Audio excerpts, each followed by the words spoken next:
There will be spoilers ahead. Lots of spoilers, so be careful, won't you?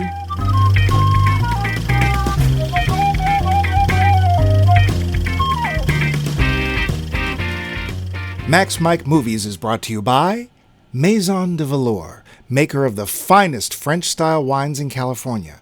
American wines with the exquisite taste of a Parisian adventure.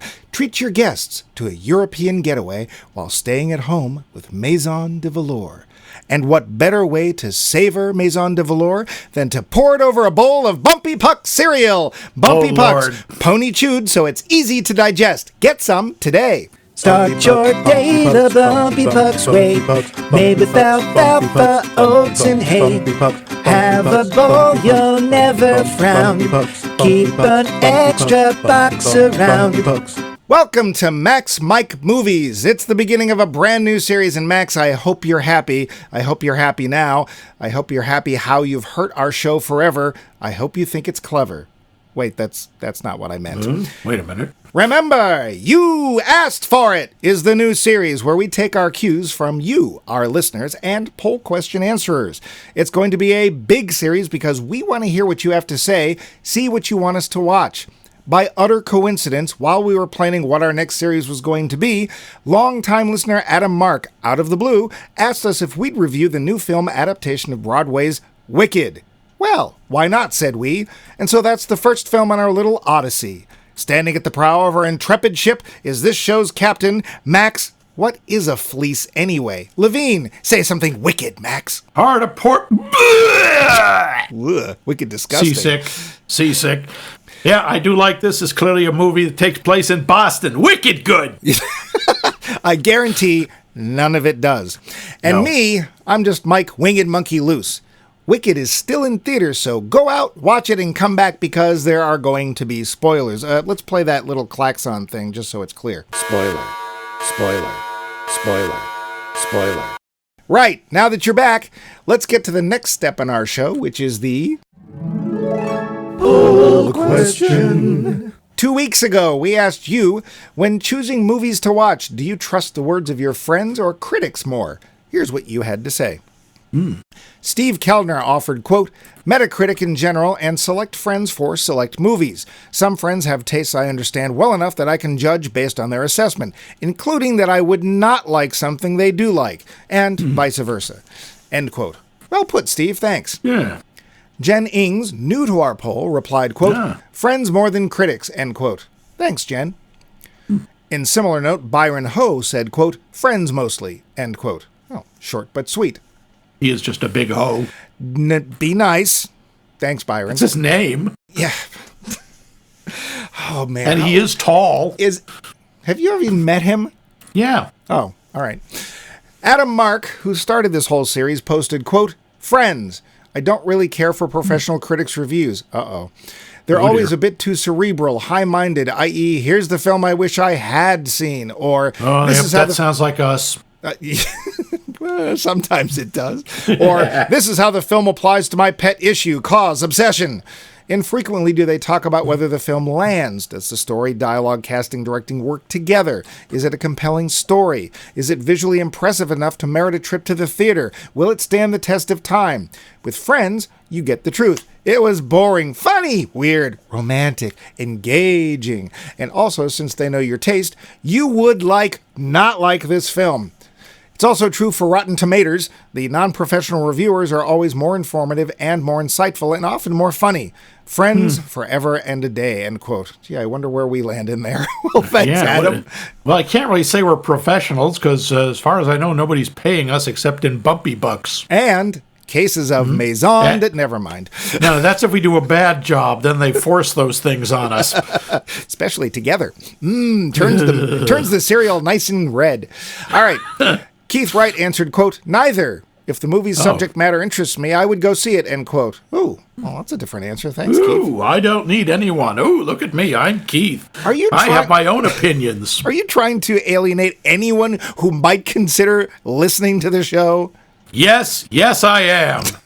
Because that's how we roll here. No, it isn't. Oh, sorry. Angelo Pozzala said, quote, Friends who know what they are talking about, end quote. Well, I wonder if he means us. Thanks, Angelo. Dave, the mightiest robot in the land, wrote, Oh, Dave! he wrote, quote, critics never get comedy right. It's too subjective and too much about the reaction on the day. So I ignore critics for comedy. I put a lot of faith in IMDb ratings, well above 7.5, and I will probably be satisfied if there are other things that interest me about the movie. But of course, there are almost no Japanese films that are rated in the sevens, and the number of reviews is so thin that they are not helpful. I enjoy reading letterbox reviews. Since these sources are not reliable for Japanese films, I often get books of reviews, and that gives me some sense of what they might have been, if they might have been worth watching, especially when I find someone whose review I like.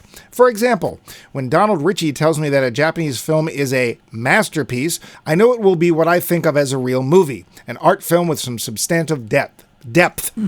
Mike can't talk today, so now the pony will be hard filming. word. Yeah, depth. Yeah. So I will be glad I watched it, and it will make an impression and be thought-provoking. I picked up a history of V-cinema, which is mostly deplorable, and I read the book with interest.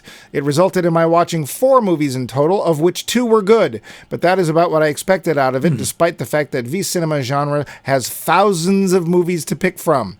Mostly, for picking Japanese movies, I'm interested in the time period where the movie is set and will watch it if it is about a famous person or event from that time period.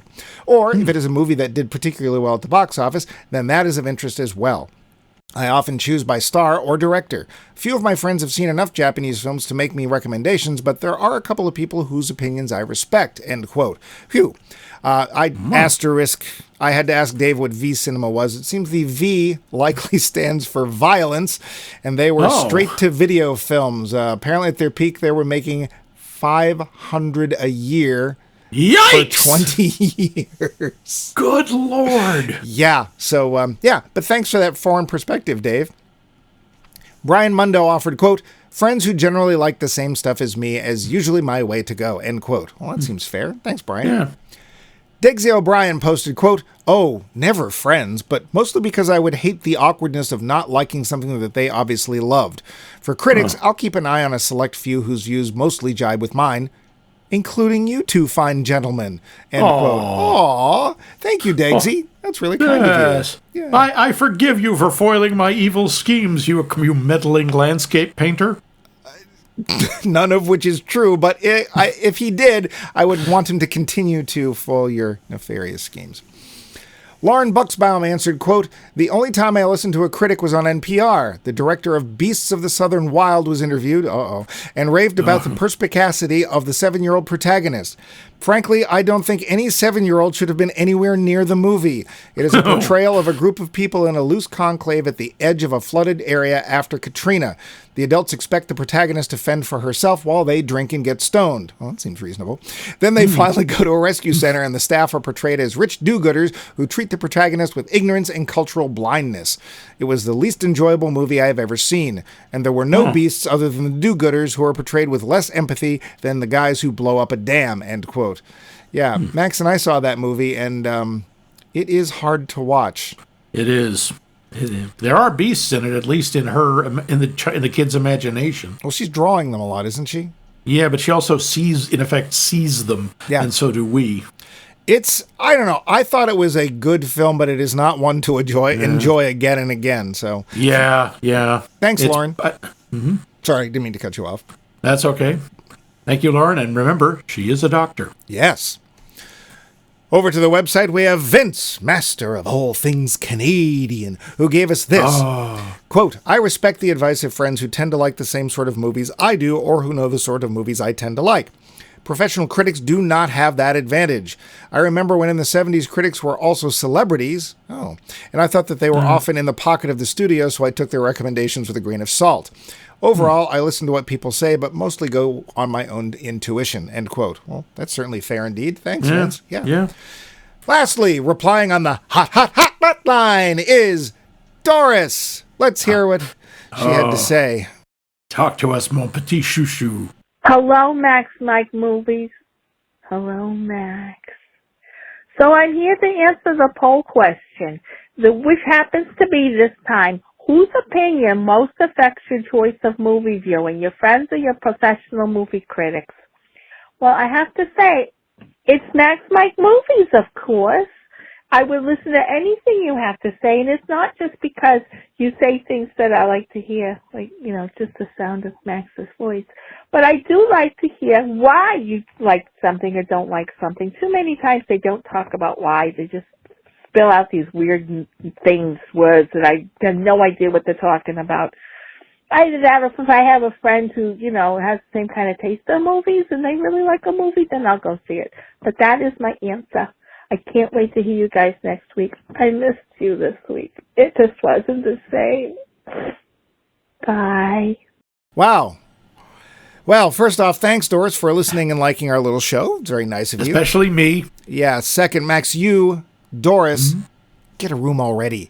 Seriously. Anyway, thanks, Doris. The holidays are coming up. I'm stocking up on mistletoe. Too much stalking. What about you, Max? Who do you listen to besides us, of course? I listen a little to both. I like to read what critics say, but often I like to read what the critics say after I've actually seen the movie. Oh, really? Yeah, I like to see did they agree? Did they have points that I missed? Huh. As far as movies, do I want to see this? Yeah, I will more likely listen to people I know and who know me and know my tastes. But I won't ignore critics. I mean, if everyone is saying this movie is terrible, I am less likely to see it. Unless it's something like Ace Ventura: Pet Detective. Yeah. Because critics hated it, and our mutual friend Libby, I conned her into going and only told her when we were seated waiting for the show to start, by the way, I just thought you should know this film was blackballed by everybody. Yep. But I loved Ace Ventura, so there you I go. did too. It's one of the... I'm sitting there embarrassed as hell that I'm laughing my ass off. Yeah. Yep. What about you? Who do you listen to? I have this reputation for not liking movies, which is not true. If you listen to our show, quite honestly, I got to say probably the ratio is about 90-10 to liked the films to not liked the films. I tend to be a bit critical, hence doing this show. So a lot of people, how to put this, won't go to the movies with me. That being said, if there's especially new Marvel films or stuff like that, my buddy the Wheeze will usually go and he'll say, yeah, don't bother. Or, I actually really kind of liked it. And he might sway me. But quite honestly, when I look at critical response and I see a lot of meh, I'm not going. I'm done with meh. I've been to too many meh films, spent enough money, spent enough time in the theater. So if I don't see anything well above an 8 out of 10, on whatever critics, I don't even care who it is. If it's Metacritic or whatever IMDb uses or Rotten Tomatoes. The fun part is when those are vastly different. Like Metacritic's, this film is brilliant, 9.3, and Rotten Tomatoes is 10. And I'm like, how did that happen? Or if you get reviews that are like, this movie is bat beep crazy, I might go see it because it's supposed to be like that, which is how we went to see Megalopolis. See our entire special episode on Megalopolis. So, yeah, that's where I'd go. But cool. Thank you all for your answers. They really brighten up our little show, which brings us to the new poll question. Do you like your villains simply villainous, or would you rather have them deeply examined? Let us know. We'll quote you on our show and shower you with Bumpy Bucks, the cryptocurrency that's sure to be rising to the top of the charts just as soon as we make some. But with that, we head to... Facts. Wicked. Budget.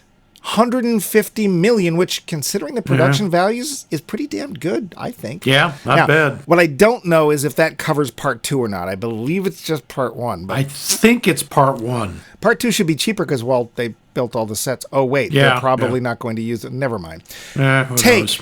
Well, the So money is far. still rolling in, but as of last count, it's around $465 million. Oh, good. Yeah, didn't they make back the initial budget in the first weekend? Before the weekend was over, yes. So. Well, yeah, and all these people complaining that this movie is too woke, and if you go woke, you go broke. Not so much. No, not really at all. So I hadn't heard that, but it doesn't surprise me, sadly. Director John Chu wanted actor reactions like Peter Jackson got when he filmed the Lord of the Rings trilogy, and that meant building sets, big sets, and planting over 9 million tulips.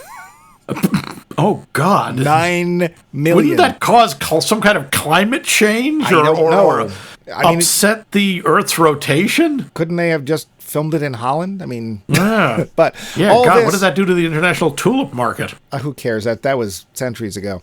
Yeah. I got a tulips back in the 70s. All this so the actors' reactions would feel real. And I actually applaud him for that. Yeah. In a feat not often repeated since At Long Last Love, the two leads insisted on singing their parts live, not just mouthing pre-recorded tracks. Spoiler alert, it worked better this time. Well, Burt Reynolds not known for his dancing and singing, but yeah.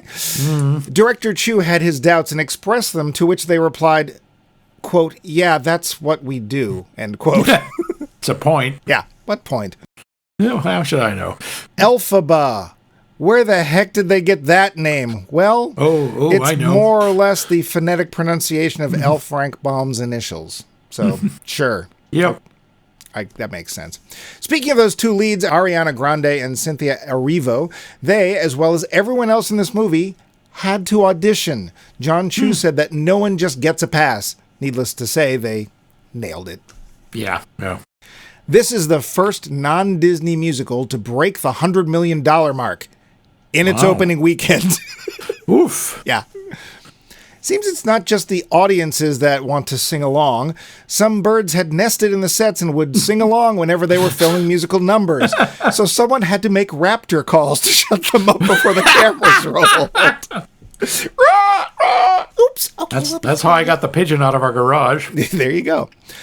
To help advertise the film's opening in England on the day of the premiere, Jeff Goldblum went to St. Pancras train station and sat playing the piano to stunned onlookers.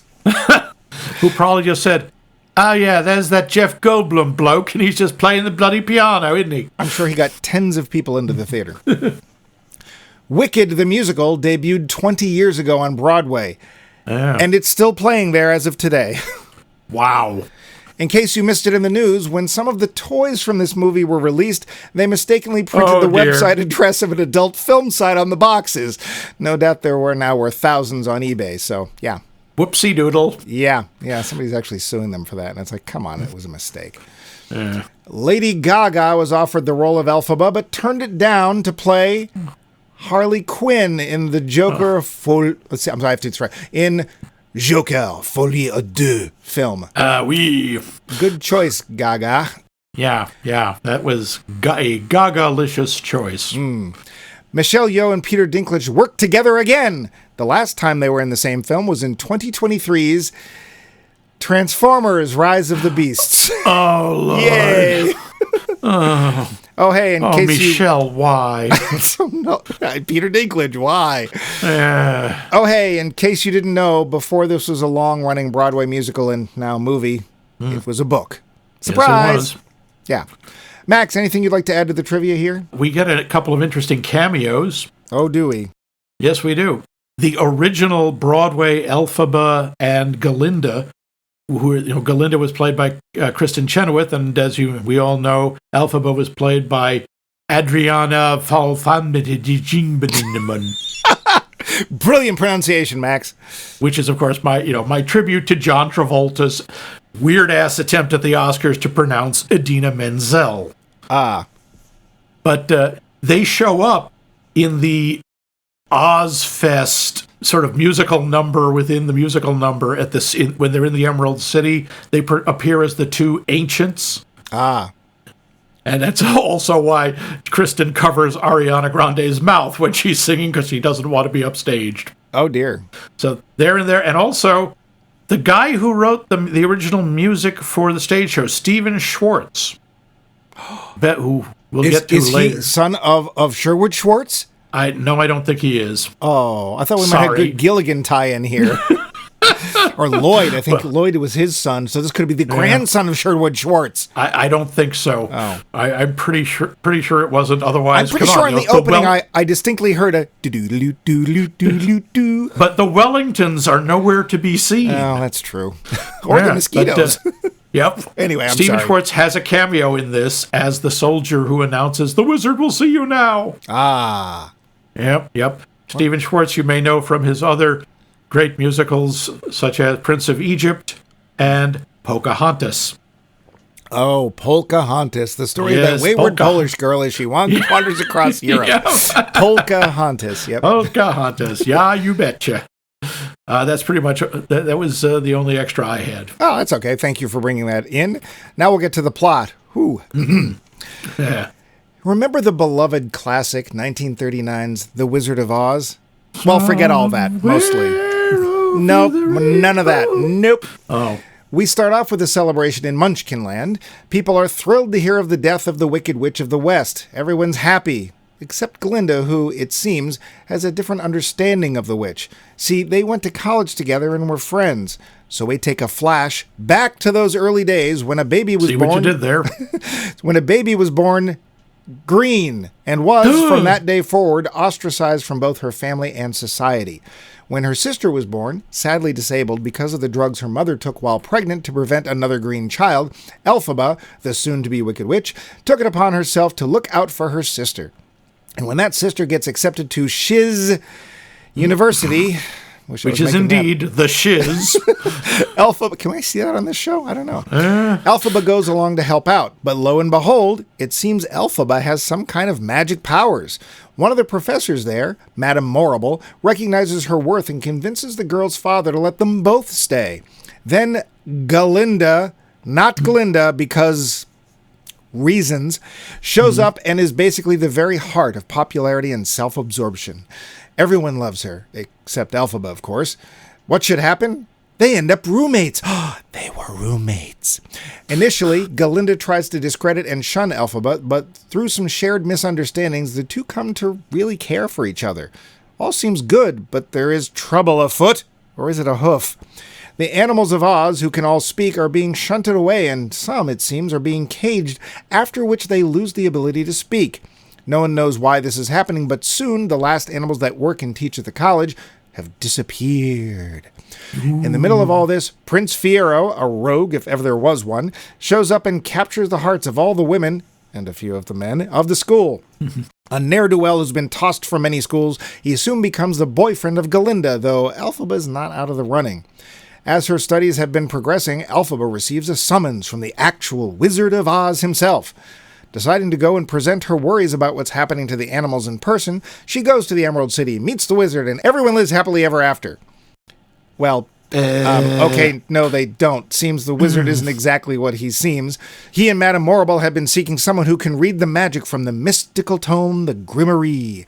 With it, they hope to take over and rule over all of Oz. Elphaba, after reading from the Grimoire, accidentally creates winged monkeys in a very painful transformation. Elphaba, like you do. Like you do. How else do you get winged monkeys? You want to be a winged monkey? It's going to hurt. Elphaba and Glinda, flee with the monkeys in hot pursuit. Sprinting up the highest tower, the two find themselves trapped, cornered. Elphaba casts a spell from the Grimoire she stole that causes a broomstick to fly. Leaping upon it, she zooms away, having to leave her friend Glinda behind, jetting into the sunset, and eventually, part 2. And there's a lot of singing. Yeah. The film. So, Max. Yeah. I would ask if you'd seen this before, but you couldn't. It didn't exist. No. Yes. No, I think we saw it within like 2 days of each other. Now, did you see the musical? I did. I saw the musical when it came to town, the touring company, and I read the book years before. Well, so I'm going to be leaning on you for comparison stuff. I looked into the plot of the book. Are you sure they adapted from that book? No, I think it was more inspired by. The names of the characters are the same, and that's about it. Yeah. The book is really different from the musical. If the movie is way more based on the stage show than the book. I mean, from what I could read, it wasn't based at all on the book.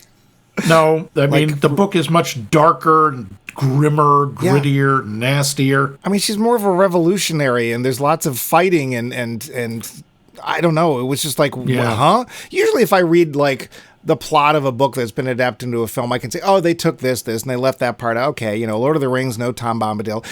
Yeah. I'm sorry, but I get it. I understand why. Oh, this, sure, I looked at the plot, and I'm like, Huh? Does this have with no, she's killing people? What? No. Okay. So yeah, very weird. Apparently there was a few minor changes from the stage show. Would you say that's correct? And nothing. That is correct. Yeah. Like one of the things is they decided to make one of the characters Fanny, although it's supposed to be pronounced Fanny, was originally a female character. Now he's male because they wanted somebody specific from SNL to be on there. Yep. They also cut Dr. Dillerman's song. Yeah. So, I mean, quite honestly, the fact that they did any editing and it's still 2 hours and 45 minutes and is only part one, whew. Yeah. Well, why don't we talk about the cast? Because there's people in this. So Cynthia Erivo, I don't know her from anything. I knew her from nothing. Yeah. I don't think I'd ever heard of her before. Yeah. I don't know if I think she's English. Oh, okay. So she may have done a bunch of stuff over there and she does more theater. But, I don't think I know any of her movies. No, me either. I mean, or if I have seen her in something, I don't remember her from anything. Yeah. At least, they don't make her sing too much because she's got a terrible voice. I'm just kidding. Oh, it's just awful. So tinny. Yeah. My God. And by the way, Elphaba, regardless of how you feel about the musical or the movie, the character of Elphaba, the songs she has to do are incredibly challenging. Well, that big one, Defying Gravity, yeah, that's like trying to sing the national anthem. There are some incredibly high notes in that, and she knocks it out of the park. Well, I mean, and her co-star, Ariana Grande, all I could think of, because I had no experience with this at all, the musical or the book, and I was just like, how do you cast this show? Why did you write a musical that's almost impossible to perform well? And you have to have really good singers. I mean, really good. Yeah, and I will say of the two of them, acting-wise, I'm going to give the lean towards Cynthia. I think that in general, she was a better actor than Ariana Grande was, partially because at the very beginning of the film, I honestly don't know what her reactions are supposed to tell us.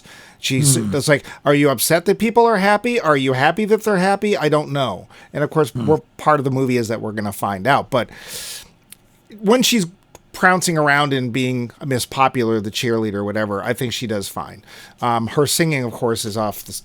There's no meter for that. Incredible range. The thing that surprised me about Ariana Grande is she's funny. She could do she did the comic parts really well. That shouldn't have been a surprise. I've seen her on Saturday Night Live a few times. No. She's hosted a couple of times, and she can handle comedy. She also does incredibly good impressions of other singers. Oh. She does an uncanny Celine Dion. It's kind of scary, really. I thought you just had to sing high and not pronounce anything well. No, and when you talk, you have to talk in a breathy way and very up and down because I am French Canadian and I am the greatest singer in the world. You sounded like one of the extras from a Speedy Gonzalez cartoon. Oh, he is the fastest mouse in all Mexico. Mexico. Yeah, okay. So, yeah, they do very well. Jeff Goldblum. I think they're both terrific. And Jeff Goldblum is Jeff Goldblum. I'm sorry. He's playing Jeff Goldblum, but he's a perfect choice. I think as the super humbug, of course he is. He's great as the wizard. Yeah. He's like, yeah, I could see he's charming, he's charismatic, but underneath it, you want to keep one hand on your wallet. Yeah. I like Jeff Goldblum. I think probably his best performance, at least the best I've seen him in all around, was as Seth Brundle in The Fly. I think that was probably that was his biggest stretch, I think. There's a lot of surprises about him in that film, not least of which was, Jeff's had his hand in the hormone jar. Yeah, Jeff was pretty ripped for that one. Which is not something I would generally associate with Jeff Goldblum, but... No. So his part's not huge, but I think he's fine. There's definitely a sense of menace to him in this. I am curious if he did his own singing. I tried to look this up. I couldn't find anything that confirmed or denied it. Apparently, he's being very coy about it. I wouldn't be surprised to find out that he did, but there was some, how do we put this, electronic help. Little auto-tuning, yeah. Which is fine. Yeah. Michelle Yeoh. Oh. Let me see. Can she do anything badly? I don't think so. I've never seen her in anything that I just didn't really love Michelle Yeoh. So there's not really much to say. She's great. I love Michelle Yeoh. Yeah, she is. She's terrific. It's a real departure, though, I have to say, from the stage show, because Madame Morrible in the stage show is much more of a comic figure. Yeah. She's kind of silly, really. And here, She's much more menacing. And the whole thing is she's supposed to speak in a lot of malapropisms. She mispronounces a lot of words, which I notice they make the other characters do, too. Yeah. Either they're, like, copying her, or that's just the way people in Oz talk. Because in the stage show, that's sort of her quirk. well, Obviously, they didn't want her to be as comic. maybe it's like that thing in Spain with King Philip, who had the lisp hundreds of years ago, so now everybody in Spain has to pronounce their F like this. So it's not Barcelona, it's Barcelona, which apparently... Barcelona. Maybe. Yeah, I don't know. But she's terrific. And she pulls off the outfits. Jesus. Jonathan Bailey is Fiyero. Mm-hmm. He's the outrageous Akana of this this film. No, I think he plays his little rogue. I mean, he's kind of like Flynn Rider. Flynn Rider? Flynn Rider. Yeah. He doesn't have a lot to do. He's a very kind of two-dimensional character, at least initially. I mean, I do like Galinda is complaining. He's changed. He's starting to think about things. Yeah. I'm wondering if he'll have more to do in the second part, because again, I don't know this show. It's quite obvious that there's going to be... Oh, maybe there won't, because at the end of the film, again, spoilers, people, Elphaba flies off, so I don't know if there's going to be a rivalry for him or not, but there's hints of it. If it's like the stage show, then yes, there is. Okay. So if we see more of him, that's fine. He was fun. Not a huge part. No, but the man can dance, Yep. though. My God, the way he moves is incredible. Yeah, there's a lot of other big names up for that part, and none of them made it. So apparently, your audition still matters, people. So Ethan Slater as Bach is fine.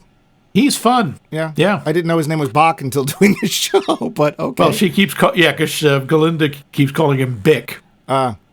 Bick the Wiz. Boy, that's a deeper, personal deeper. Yep. I guess his last name is Woodsman. Oh, okay. Which... Yes, it does, and there's a reason for that. Oh, I can't imagine what it is. Yeah. Because I'm pretty sure he's a munchkin, so there you go. Yes, he is. Marissa Bode as Nessa Bode. Rose. Yeah. Interestingly, apparently, first time this part's ever been played by somebody who's actually disabled.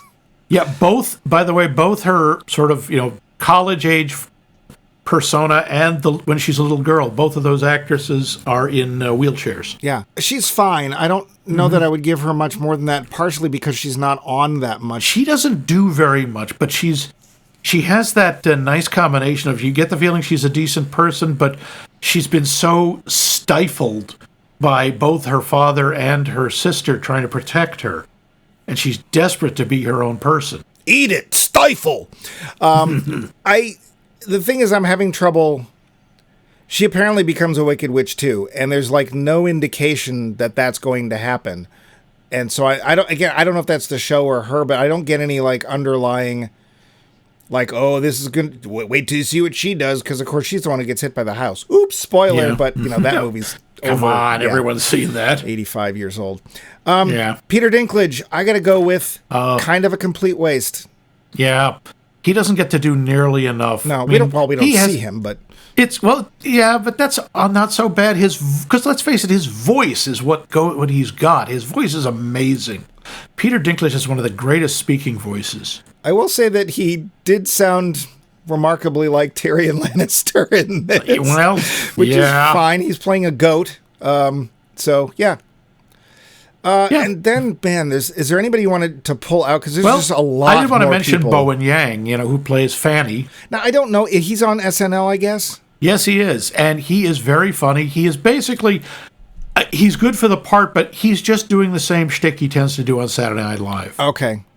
Yeah. Well, and you brought up that whole point that I didn't know this was a thing that people were saying. The whole idea that there's, there's all these different people of different colors in this film. There's also gay people in the film. My only problem is that the gay people in the film are, stereotypes. Okay, we've seen this 100 times before. The thing that people have complained about is they think there's a gay undertone between Elphaba and Galinda. I don't see that. You can interpret it that way at certain points and in some ways in the stage show, but I think it's oversimplifying their relationship. There may be some some sexual element to it, but the thing is, they're friends. Yeah. They really care about each other. I wouldn't. I can see why people would ship them, but I wouldn't. I not based on what's there. Based on my own personal desires, I could see people going, "Oh, I really wish they were a couple. I'll write some fan fiction." But I didn't get that impression at all. If anything, I thought Elphaba was like, "Wow, I shouldn't like this Fierro guy," but he's actually when you get past the weird parts and the bluster, he's actually kind of smart. And he is pretty easy on the eye, but I'm not going to make any effort towards that. But there's actually some depth there. But between those two, it's really about initially social status and acceptability. And then finally, Galinda, why did they do that? Galinda getting over herself and becoming more of a person. Well, the whole Galinda thing is because she changes her name because of Dr. Dillerman. I know, okay. He can't pronounce her name. He always says Glinda. And she, in a sort of moment of virtue signaling, says, "I'm going to call myself Glinda from now on in his name." Yeah. I'm not sure if I thought she was all that sincere about it, but that's okay. No, as I say, it's virtue signaling. It's just, look at me being noble. But that fits the character. Yeah. I do want to say about Cynthia Erivo, I don't know about other road companies, but the road company I saw and Idina Menzel as Elphaba, this is, I think, the first time they've had a woman of color playing Elphaba, and it makes a lot of sense because she is constantly judged by the color of her skin. Right. Well, Max, now you know that that's not true. Every single production of this has had a woman of color playing this part. The color happens to be green, but yes. And I got to say, the makeup on her, amazing. It's amazing. It's so good. It doesn't look like makeup. No. It really looks like, what did they do? Did they like soak her in green dye? Well, and here's something weird. Her ears are fake. Oh, yeah. Because she didn't want to remove her earrings. She apparently has like a ton of piercings. Not only did she not want to remove them, but they've kind of changed the shape of her ears. Yeah. So they look a little odd as... I'm sorry, you kids out there, you guys with 25 piercings in each earlobe, in each ear, it's going to misshape your ears. Maybe you don't care, but it's going to happen. Yeah, I would never have noticed, but the makeup, among other things, is visually like really good. To be fair, I know when we watched Wizard of Oz, you thought that the makeup on the witch looked a little splotchy. I didn't. I always thought the makeup looked really good, but they do a great job with that. And let's face it, one of the characters of this film is the art director. Oh, yeah. It is... The note I had on this was that it feels as lavish to us now as the original Wizard of Oz probably felt to the people then. I think that's true. Even if they don't... they kind of, I have to say, tone the color down a little. It's not as saturated as it was in the original. Well, and to be fair, there's a couple of reasons for that. One of which is we don't have the Technicolor process anymore. I actually watched a video on that recently, and... What a pain in the ass! Really? So without going too far, the Technicolor process, the original, was a dye transfer process, and what that meant was the colors were actually dyed separately onto the celluloid, which also means that they don't fade. So original Technicolor prints are still in color. Kodacolor, that's why we have pink films. Oh, yeah. Okay. But you had to have a special camera to shoot for Technicolor. You had to have a very special and labor-intensive process. It was very expensive, but when you had it, whew. Yeah. Then, of course, in 39, there was almost nothing in color, so they really pushed the colors and the lights. And here... I assume part of it is here because the idea is this isn't a child's story. This isn't just brilliant colors. There is a darker elements to it. Yeah. Not as many as there were in the book, but yeah. No. The book is not a children's book. Let me emphasize that. Well, and let's face it, this film is really I'd say that on the very top level, it is a film or a musical about racism, but it's also a film about any kind of ism where you're being excluded for something that you are. Apparently, this has become the darling of the theater kids. Like, this is their show. The stage show was their show. All of them want to be able... It's like 10 years ago, all the kids wanted to sing I'm Not Giving Away My Shot from Hamilton. Here, the big challenge is to be able to hit the notes in defying gravity. Well, just also that they apparently really identify with it. It speaks to them as kids who don't fit in or whatever. And the one before that, of course, was Rent and so on and so forth. Somebody pointed out, by the way, because of this year's election, they're saying, this movie is about a land that's run by a weak, blustery little humbug who turns an entire country against someone because she's a woman. Like, ouch. Yeah. So we have a lot going for it. We have really amazing art design, lavish sets, gorgeous costumes, acting that starts at good and goes up from there. Voices, singing voices that, quite honestly, if I didn't know they were real people, I might assume somebody built somebody. I sing the body electric, literally. Yeah. So we have all that. One of the things that I was not prepared for going in, because I didn't originally know this, is that it is nearly 3 hours long. Yeah. That being said, for me anyway, I thought it was well paced. What did you think? It was. I did not feel the time. Well, excuse me, my bladder felt the time. Well, but don't get that giant iced tea before you go into the theater. I don't do that anymore. Unless it's a Long Island iced tea, which you can do exactly. now. Ooh, yes, a lot of places you can. Hey, it saved me from Green Lantern. Anyway. Oh. Yeah. I thought the pacing was terrific. I think the directing is really well done. I mean, this John Chu, who I only know from Crazy Rich Asians. Yeah. Well, he did was it a G.I. Joe movie too? And there was... Yeah, I know. Well, apparently the original director, whose name I don't remember, the production got dragged out partially because of COVID, partially because of a writer's strike, and he had to bow out and say, "Yeah, I can't do this." As it turns out, John Chu is actually the cousin of a friend of mine, so we have and a currently poll question answerer, but so have to be nice. But actually, all things considered, I really liked Crazy Rich Asians. I thought it was a lot of fun. And again, it's very well paced. It moves along. That movie moves along well, and so does this. I think the directing is first rate in this. And for somebody who doesn't have another giant big budget film to his name, maybe it was kind of a chance. I think he more than rose to the occasion. Yeah. And I think he definitely did. I think also that I don't know the story. I don't know what's coming, but where they ended it felt like a pretty good place to end it. Maybe that's where the show intermissions. I don't know. I think it is actually. But it's like, I'm good. I don't feel. It's not like Spider-Man Across the Spider-Verse, where you're like, what do you mean part one? Hey! Oh, I was so mad. Yeah, especially because we still don't have any word on when that's coming out. No, it moved along very, very well, and it felt like a good stopping point. Apparently, at least they have shot the second part. It's going to come out next year, which seems reasonable. Yeah, but it's not until next November, apparently. Yeah, so it's about a year from when it came out, which is fine. Yeah. Again, I went and saw that Tom Cruise Mission Impossible film last summer, and there's no word on when that's coming out, and we still don't have any word on Spider-Verse, so a year's fine. Wait, the Mission Impossible, I think, is supposed to be out this coming summer. Oh, good, 2 years. I don't know. Yeah, I don't know about Spider-Verse. Yeah, and let's see how much I care about the Mission Impossible film. Yeah, there was a train in it, I think. Yeah, that was it. And an evil AI.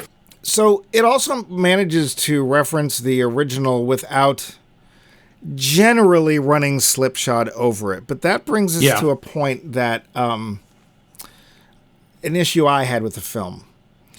And this is actually going back to the book, although I didn't read the book, and after having read the synopsis, I was like, wait, what? Yeah. I am not a fan of this. Let's deconstruct a well-loved classic, find daddy issues, make the villain the hero, and vice versa approach to works. I'm not interested. I don't like the idea that seeing this film, I am now supposed to hate Dorothy, for example. Because you are. They're like, in the original film, it's like, well, there was this woman who was subjugating and treating the Munchkins like crap, and luckily somebody came around and took care of her. Yay! Now it's like, oh no, she murdered somebody who was not only disabled, but she was the sister of the hero. See, because you didn't understand, so everything you thought was cool and nice and happy, and no, that's wrong. Yeah, but I can tell you both from the book and the stage show, Dorothy didn't kill the Witch of the East. I saw the house. But you didn't. Dorothy didn't steer it onto her. Well, no, someone it was else an accident. does. No, it wasn't. Not in this. Oh, please. See? Yep, sorry. Not interested. It's like finding out that, I don't know. It's a Wonderful Life. It turns out that it's like that little SNL skit. It's at the real ending of It's a Wonderful Life is like, let's go get that Potter, and they go and kill him. I remember. I accidentally gave that money to Potter. Well, what are we waiting for? Let's go get that guy, Potter. Yeah, I don't need this. I don't like classics that decide to make the bad guy the good guy, or, well, they had. It's like even going back to Darth Vader, which they did so badly. I could understand that there could be redemption for that character, but the way that they finally decided to describe it was so dumb. Well, he was abused by sand. Don't you understand? I have sand in my underpants. Sand is what ruined him. Yeah, tell that to Dune. This is something that people like to do, and quite honestly, part of me feels is like, well, you can't write your own story, so you're going to go and rip apart somebody else's. And that's what they're doing here. They're taking the Wizard of Oz, and it's not based on the books. It's based on the movie, the stage play, the book, and this film. They're taking a very beloved film, and they're cynicizing it. So you're making coming it at it from a cynical perspective. Yeah. I suppose, except the way I felt with the book, at least, is it was an interesting take on who writes the history is written by the winners. Yeah. I think it's an interesting take on it. Again, because it is more focused on the movie, at least the stage show is. The book is a bit closer because, you hear about the other character, the other people, the Gillikins, for example, are mentioned. And if you hadn't read the book, you would know who the Gillikins were. They were on an island with 6 other people, weren't they? Yep, that's right. And they kept sabotaging all their rescue attempts. Gillikins, drop those coconuts, bonk. Ow! Yeah, were the Gillikins the ones with the long necks? Were those the quadlings? No. There was nothing about the necks. The long neck people were somebody else. Oh, okay. Yeah, the Gillikins, they wore a lot of red. It's everybody was defined largely by color. The Gillikins were red. The quadlings were purple, I think, or the maybe those two were mixed yellow, up. and the Munchkins were blue. blue. And the Munchkins were blue. Yeah. I don't. That sounds like a personal thing for you, though. Of course, it's personal. Everything about this is personal.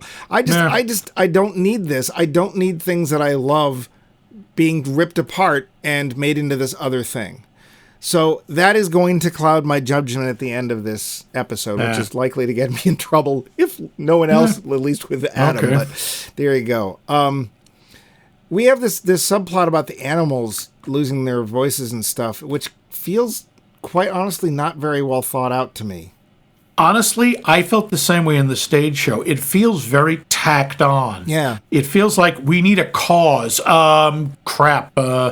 Let's have the animals. Let's have racism against the sentient animals. Yeah. Except for the part where Gilda Radner comes in and goes, let's talk dirty to the animals. Oh, yeah. Yours, Mr. Chicken. They're going to cut that out of part 2, even though it's the best song. That was my favorite song.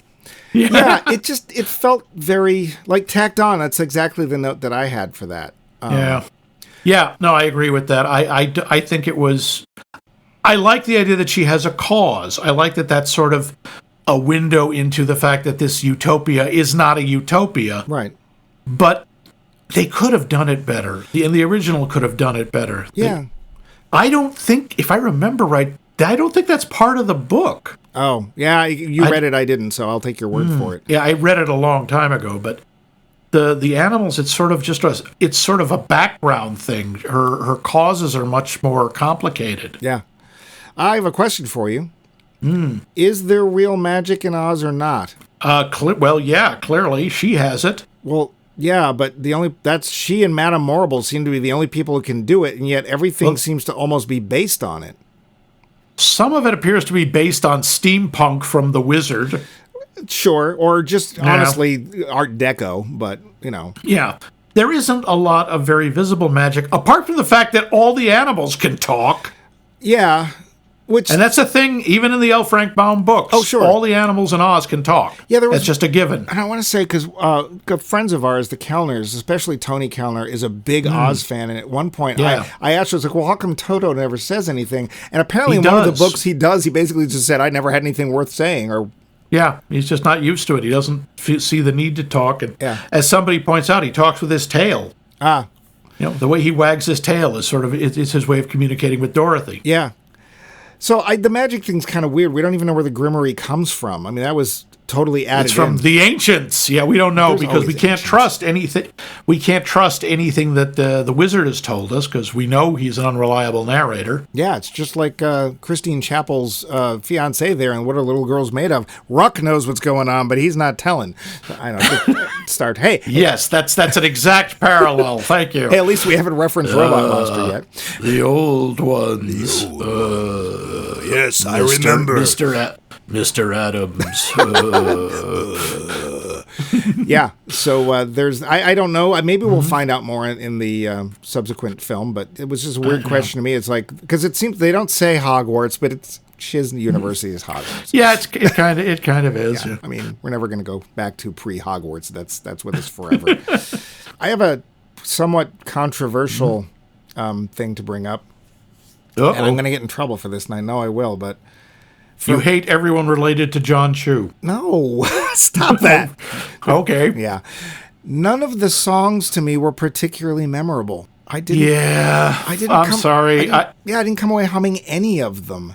They're pleasant. Yeah. I enjoy them, but my favorite song in the show hasn't happened yet. Oh. And I don't know if they're going to do it. And it's the Wizard's song called Wonderful, Oh, where he sings about basically himself and how he ended up who he is. yeah. And it's I like that one, but most of the others, I think they're catchy. I guess. They're pleasant to listen to, but they never stayed with me.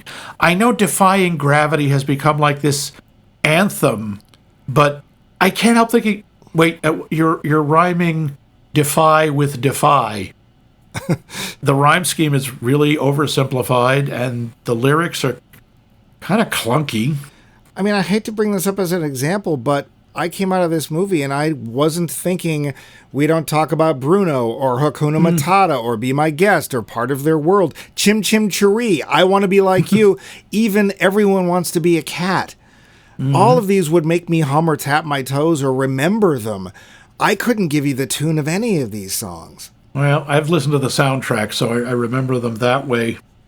But yeah, most of them, I think they're pleasant, but they are not, to me, they're not classics. They're not, Yeah. and it's not simply it's not just the era. I found a lot of the songs in Hamilton way more memorable. Yeah. Oh, well, I don't know them, but okay, to be fair, part of the reason I know them a little better than this is because of Weird Al, which is the way you Of should course. learn anything. And honestly, Al, please do a Polkas on 45 about Wicked. That would be awesome. Yeah. Oh, that'd be very good. And that's part of the reasons that, but I want to say that Lin-Manuel Miranda, better songwriter, more Yeah, memorable. I think I told you this guy's other stuff, Prince of Egypt, which, did you see that? The animated Prince of Egypt, Ray Fiennes and Yes. was it? Maybe. Yeah. Do you There's remember brothers in any it, of the aren't there? songs from it? Nope. Yeah. Yeah, most people don't. I'm not sure I do. And the other is Pocahontas, which, apart from, the colors of the passing wind, Where the leaves caress her body. I found the music in that completely forgettable. The only one I can remember is the one that David Ogden Stiers sings, which is the... Oh, yes. I couldn't give you any of the lines from it, but I remember because they're different Yeah. from us, therefore they must be evil. But That's right. But that's right. something. Yeah. And that's going to be... I know it's going to be a problem.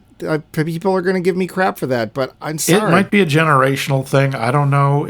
Except that if I Yeah. went to another Disney film today that had good songs in it, like they've done for decades, I would probably still be tapping my feet or be affected by I them. like the songs from Moana. I don't Yeah. know if that counts as recent anymore. Sure. The one song, which I can't sing because it's in another language, most of it, when Yeah. she's out searching, Oh, yeah. Oe. gets me every time. I cry That's every time I that's hear my that favorite. song. Every time. That's a great... Yep. I don't think- Even Shiny is fun, although that's mostly the way Jermaine Clement performs it. Well, and to be fair, the song does not really fit with the rest of the movie, but No, it that's doesn't. fine. So yeah, not going to be a popular opinion, I'm sure, but I just didn't find the songs memorable. Yeah. So yeah, I guess maybe we should get to that part where we decide that this is going to be tough. Yeah. The finish. So, Max. Yeah. Time to render your decision. Wicked. A film for the ages people should rush out and see, or is it something to avoid, or somewhere in between? I wouldn't call it one for the ages. I think it's a very good film. I think it's really well made. I think a lot of the components are good. Yeah, I don't think the music is that memorable, but I think it's a good movie. I mean, just simply the fact that it's almost 3 hours long and it does not feel that way, which suggests it's got to be entertaining. I think it's beautiful to look at. What? It suggests it must be entertaining. That is faint praise if I've ever heard it. Yeah. It's beautiful to look at. I think it's fun. Again, I think the performances, both acting and vocal, are terrific. For me, it's a recommendation. I would say see it, but it's not going to be The Wizard of Oz. I don't think it's going to have that kind of staying power. For me, it just wasn't as profound an experience. Again, maybe because I was a child when I first saw it. And that stays with you. And, now I'm a grumpy old man, and I'm not sure. Oh, you were a child when you first saw The Wizard of Oz, not Wicked. Yes. Okay, yeah. Yes. But I was so much older then. I'm younger than that now. My eyes are gray, my teeth are old and bent. My ears are grizzled. For me, it's a recommendation. I think it's good. I also think it's more of a family film than I thought it was going to be. I remember thinking, what are all these children doing here? This is going to be terrible for them. Same thing. And, yeah. My theater, too, had lots of kids in it. Were people singing in your theater? No. Oh, good. I got to say, because there was a large sign outside asking people not to, and saying that they would have a sing-along version coming up in December. Huh, neat. I don't know if they have. I think that's a nice idea. What about you? You sounded way more on the fence. I think this is the most difficult film to review we've ever done. Wow, okay. And here's the main reason why. This film is not for me. I'm not saying that I don't like it. It's something I wouldn't enjoy. This film's not aimed at me. I'm not a theater kid. Yeah. I'm not. I mean, in a way, it is because Elphaba could represent me, not being accepted in society, etc. Sure. But this film this musical, I should say, is so beloved. There's obviously something that I just don't connect with, and because of that, if I want to review this as a strict reviewer, I have to really cut off that part of my reaction, which is, this is not for me. And I know we had this as a poll question a while back, which is, what film did you go to see that you felt was really not for you? This is it. This film ain't for me. I don't like the music. I don't dislike it. I just don't find it memorable. I don't understand the reason for disassembling something that was beloved and making it into something dark and unpleasant. But people love this film, and it brings something to them. I think John Chu did a great job. I think given a much larger budget than he's used to, the fact that we still haven't seen the end of it, and it felt like a reasonable stopping point, and 2 hours and 45 minutes went by pretty quickly. I think it's visually, the art direction was amazing. I don't particularly care for the vocal stylings of the people that are in it, but I can't deny that they do an amazing job. Yeah. It's Jeff Goldblum. I mean, he gets a pass. It's just one of those people that I don't know. I just like Jeff Goldblum. I haven't disliked him in anything. I don't think he has much of a range, but if you want Jeff Goldblum, he's your guy. He's very good at picking out roles that work for him. And I would say that although other people feel this way and I don't, it is apparently a feel-good movie. People seem to come out of it happy. I don't know why. It's because they didn't read the book.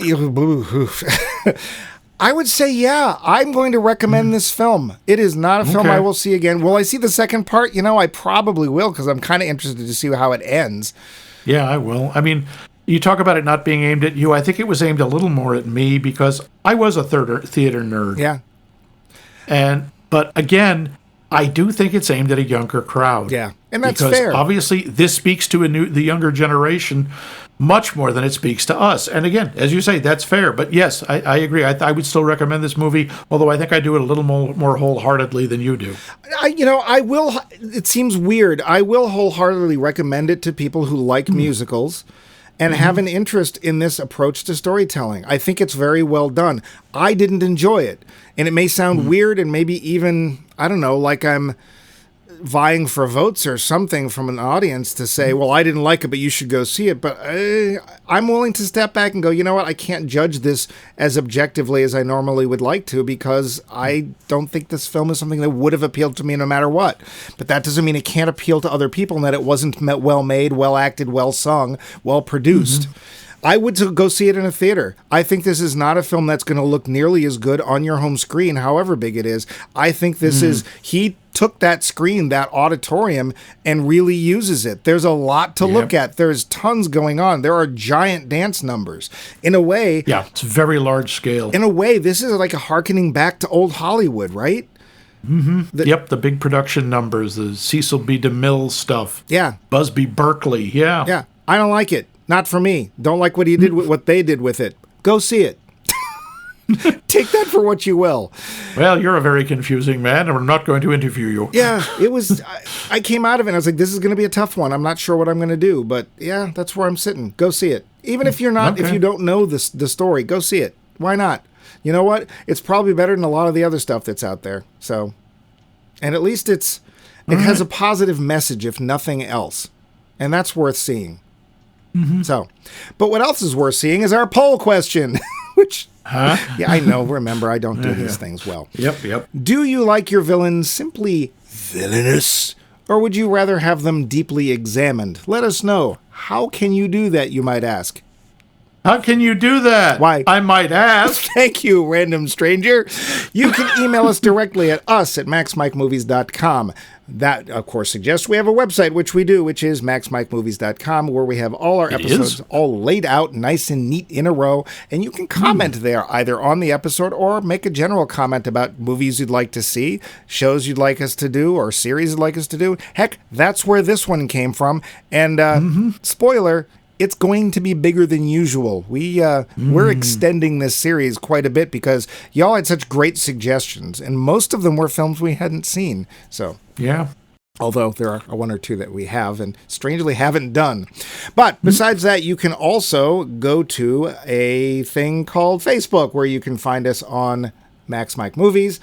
And if you have a podcast app that you like, enjoy, whatever, we are there. This includes, what is it, YouTube Music? YouTube Music. YouTube, which apparently there have been some comments on. So leave comments there too. We might see them. Yep.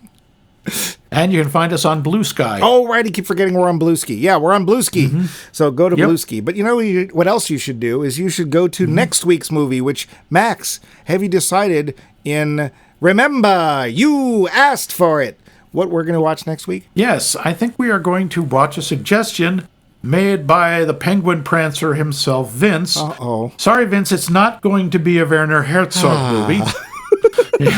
Is it a This Werner Herzog time- musical?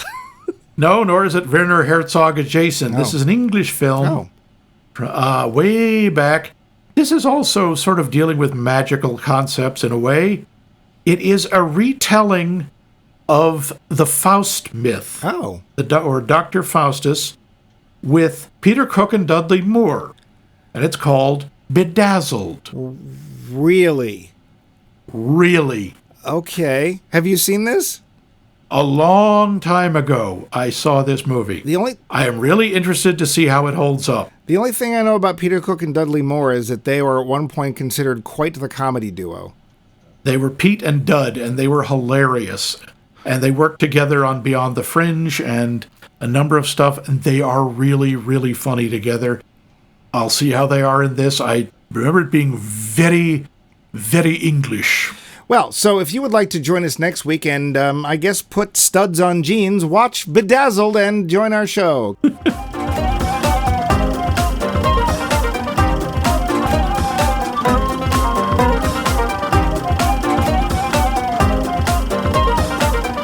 This has been a co-production of The Voice of Max and the movie rich.